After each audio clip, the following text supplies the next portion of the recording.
Setelah selesai membersihkan tubuh Laila, Matias berbaring di sampingnya.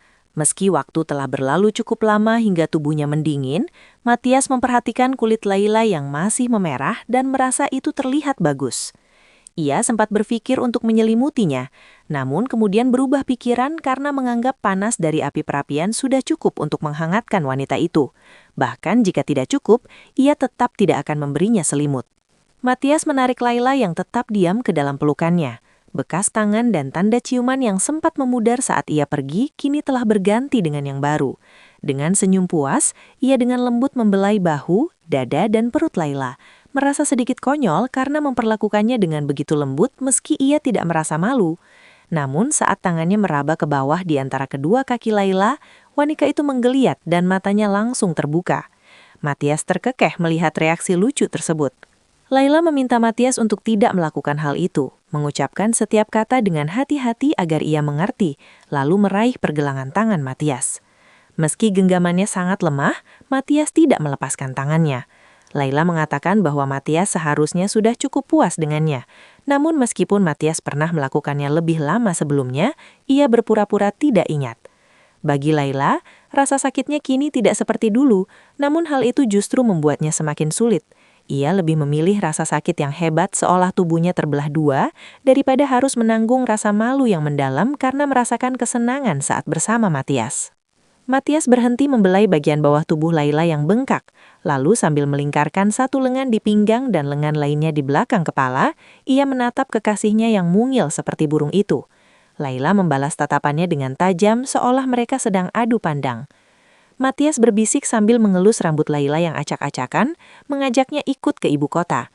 Ia tidak ingin melihat Laila bertindak sebagai pembantu lagi, dan karena ia tidak bisa memelihara selir di perkebunan keluarga setelah menikah, pindah lebih awal terasa sebagai pilihan yang lebih baik.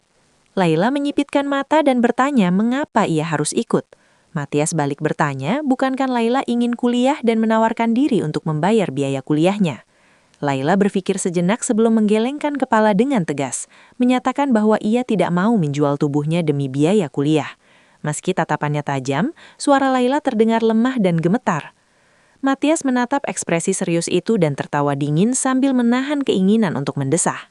Ia tahu Laila mengatakan hal itu bukan untuk menghukum diri sendiri, melainkan sebagai cara menghina tuannya. Baginya, tubuh Laila hanyalah alat untuk memenuhi kesepakatan mereka, dan ia merasa jengkel karena selalu merasa tertipu oleh tipu daya wanita itu.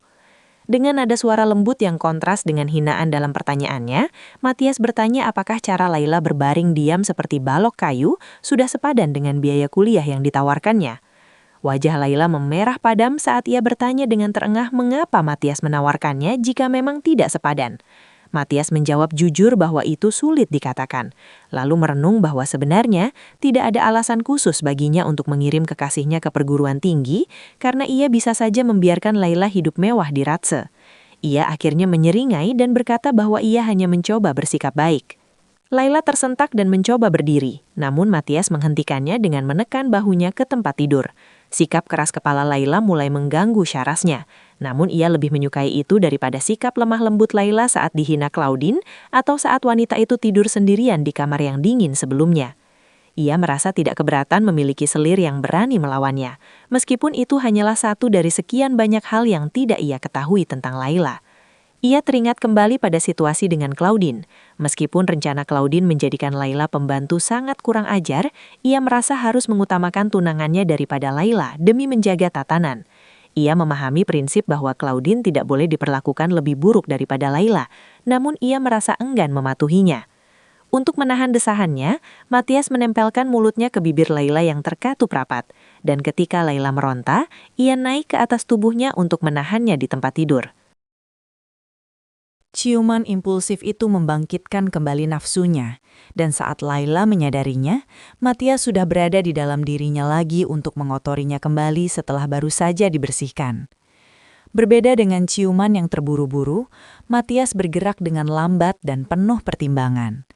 Laila menatap wajah Matias saat pria itu berada di atasnya, dan ketika mata mereka bertemu, Matias menunduk untuk menciumnya lagi dengan sentuhan lembut yang lama diikuti gigitan kecil. Gerakan yang anehnya intim dan hampir lembut itu menciptakan kontradiksi yang membuat Matias semakin bingung. Alih-alih melarikan diri, Laila hanya menatap wajah Matias dengan seksama. Tidak cukup bodoh untuk percaya bahwa pria itu melakukannya karena kebaikan, melainkan demi kesenangan pribadi.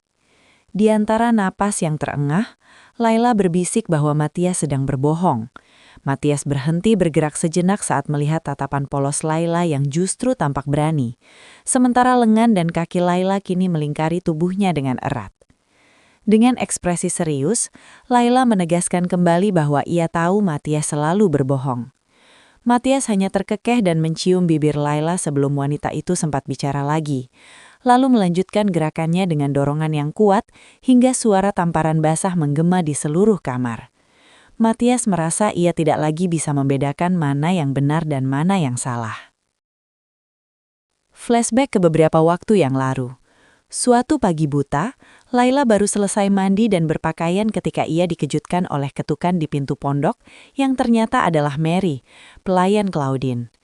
Mary menundukkan kepala dan meminta maaf, sebuah sikap yang sangat berbeda dari penghinaan yang biasa diterimanya sejak kecil. Mary mengakui dengan wajah tersipuh bahwa ia telah berbohong soal tangannya yang terluka parah agar Laila menggantikannya sebagai pelayan Claudine. Laila menatap tangan Mary yang sudah tidak diperban lagi dengan perasaan bingung, namun tidak terkejut, karena ia sudah menduga kebohongan itu. Namun ia menyadari bahwa tahu lebih awal pun tidak akan mengubah keadaan. Laila menuruti permintaan Claudine karena posisi Claudine sebagai bangsawan tinggi bisa menyulitkan Paman Bill. Namun kini posisinya jauh lebih genting, karena ia berselingkuh dengan tunangan Claudine. Ia merasa tidak berbeda dengan seorang pencuri yang menyelinap di kegelapan malam, meskipun itu dilakukan di luar kehendaknya sendiri. Meskipun Mary meminta maaf dengan sopan, Laila bisa merasakan amarah dan penghinaan yang terpancar dari mata pelayan itu. Setelah Mary pergi, Laila menyadari bahwa di balik kesopanan itu tersimpan permusuhan yang lebih besar. Ia duduk di tempat tidur dengan pikiran yang tidak menyenangkan. Bertanya-tanya apakah Claudine sebenarnya sudah tahu tentang dirinya dan Sangduk, sebuah pikiran yang membuatnya bergidik. Kembali ke saat ini. Pandangannya kemudian beralih ke kotak di meja samping tempat tidur yang diberikan Sangduk malam sebelumnya. Saat itu, Matias berjalan ke pintu kamar, mengeluarkan kotak kecil dari saku mantel, dan kembali ke sisi Laila. Laila yang sedang meraih pakaian segera menarik selimut untuk menutupi tubuhnya, karena merasa malu dilihat telanjang meskipun tubuhnya sudah penuh bekas tanda dari pria itu. Matias menyuruhnya membuka kotak tersebut. Laila mengenakan kacamatanya dan menemukan sebuah kotak perhiasan beludu merah berisi ornamen burung. Seketika ia teringat sore di Museum Ratse saat ia mengagumi ornamen serupa. Ia menatap ornamen kristal itu dengan bingung lalu menatap Matias, namun ia tidak bisa menemukan emosi tertentu di mata pria itu. Laila bertanya mengapa Matias memberikan benda itu, karena ia tidak percaya Sangduk masih mengingatnya. Matias menjawab singkat bahwa ia pikir Laila menyukainya. Hal itu membuat Laila semakin bingung dan takut akan penderitaan lebih lanjut jika ia mulai percaya. Ia segera menutup kotak itu dengan keras seolah ingin mematikan harapannya. Saat Laila menunduk mengatur napas, Matias mendekat dan meraih dagunya untuk memaksa Laila menghadapnya. Laila menjawab dengan tegas bahwa ia tidak menyukainya lagi dan tidak membutuhkannya. Matias menyuruhnya menarik kembali ucapan tersebut.